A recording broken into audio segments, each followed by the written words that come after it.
Shalom bien-aimés en Christ, je vous salue au nom de Jésus.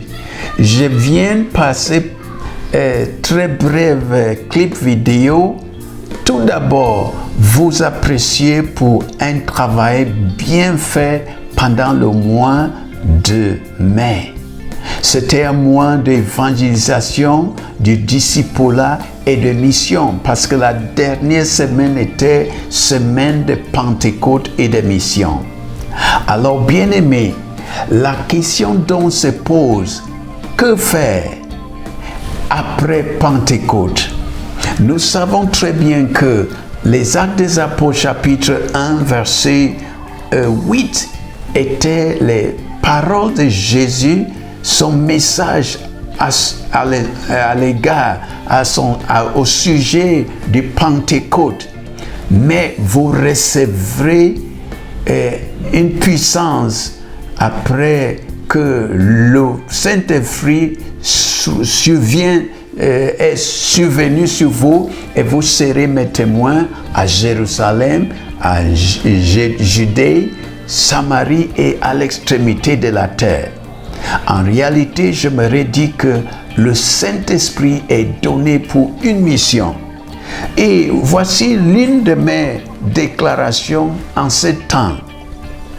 Être baptisé du Saint-Esprit sans une évidence disons un témoigner pour Christ et faire des disciples et des missions est vraiment un gaspillage de ressources divines.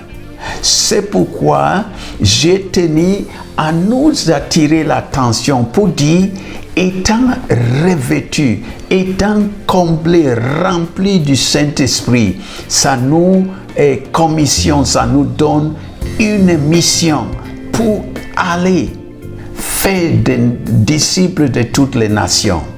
Alors, je considère donc les 90 prochains jours comme les jours d'espoir, les jours de l'expérience, les jours où nous voulons transmettre, nous voulons mettre en exergue, en valeur, cette onction, cette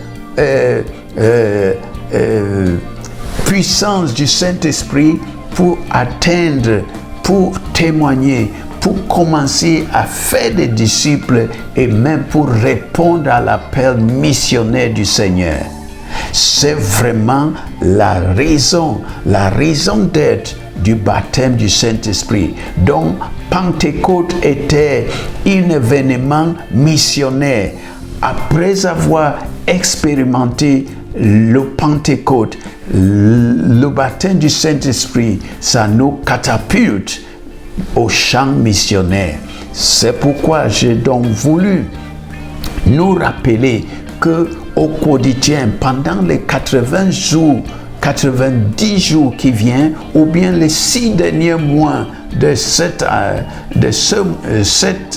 année, aux 7 mois, que ça soit des mois de moisson, grande moisson.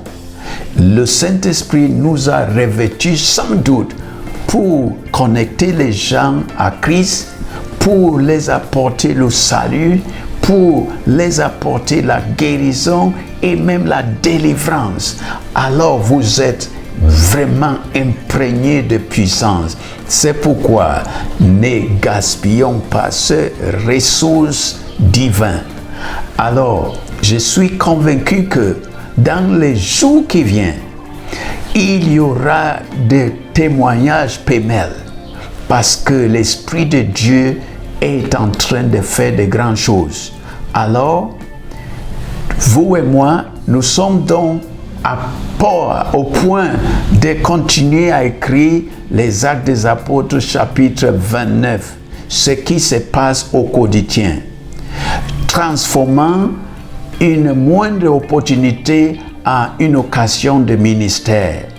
Et ça pourrait se produire en cours de chemin, au travail, ça pourrait se produire au terminus de bus, ça pourrait se produire à l'école, au travail, ou bien à l'attente pour payer les factures d'électricité ou de l'eau. Alors nous voulons saisir l'occasion.